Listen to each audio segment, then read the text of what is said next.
Mahilig ba kayo sa tocino? Abay, panoorin mo to at siguradong magugustuhan mo yung ating timpla. At simula ngayon, hindi na ako bibili ng tocino dahil kayang-kaya naman pala itong gawin kahit sa bahay lang. Sobrang lambot at sobrang sarap at napakabilis pa itong gawin at lalong wala itong preservative. Tapos pwede mo pang i-adjust yung tamis dahil ikaw ang gagawa. Meron ako ditong 800 grams na pork belly. Ito yung gagamitin ko sa paggawa ng tocino. Pero pwede naman kayong gumamit ng kahit na anong part ng baboy dito. Tapos hiniwa ko lang ito ng ganito kanipis, pero depende naman sa inyo kung gaano kanipis o hiwa ang gusto nyo. Sa akin ay okay na itong ganito kanipis. So bali ito lahat yung mga nahiwa natin.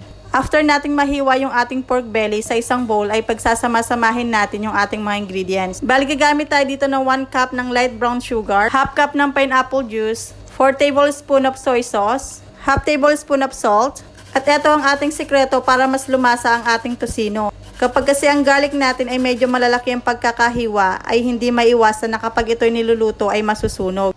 Kaya mas maganda talaga na ganitong klase ng pagkakanipis o paste ng ating bawang. At para naman talaga kumapit yung lasa nito sa ating marination. At syempre ang tocino ay color red, kaya naglagay ako dito ng red food color. Then i-mix lang natin ito hanggang sa matunaw yung nilagay nating asukal. At pagkatapos nating haluin, ay sunod naman nating ilagay dito yung ating na-slice na pork belly. Tapos haluin lang natin ito, takpan at ilagay sa ref at i-marinate ng 1 to 3 days. At kung nagmamadali ka naman ay 1 day ay pwede na yan. Pero ako after 2 days aniluto ko na. So bali ito na yung ating na-marinate na tocino. Ngayon naman ay lulutuin na natin. Bali kalahati lang muna ang niluto ko dito, medyo madami kasi. Yung iba ay nilagay ko muna sa freezer.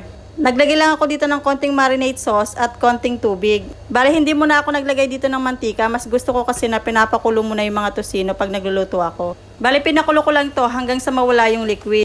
Tapos binabaligtad ko lang. Sunod naman ay maglalagay na tayo dito ng mantika. Tapos lulutuin lang natin ito hanggang sa mag-caramelize ang ating sauce.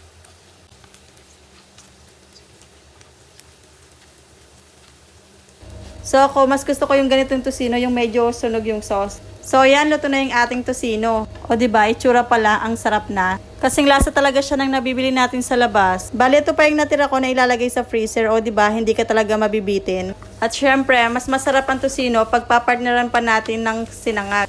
Bali, sa same pan na din tayo magluluto ng sinangag. Nagisa na ako dito ng bawang, tapos nilagay ko na yung sobra naming kanin lamig. Tapos nilagyan ko lang ito ng pampalasa na asin. At habang niluluto ko yung sinangag, ay magluluto naman ako dito ng itlog. Masarap din yung partner yan, lalo na sa breakfast. At saktong-sakto namang may binigay sa akin danggit yung pinsan ko, kaya ayan, nagluto na din ako. O diba, parang pang breakfast talaga yung niluluto ko, pero ang totoo, dinner na ito. Tara, kain po tayo. Salamat sa panonood. And please don't forget to like and share this video and mag-follow sa page ko, Mama Jo.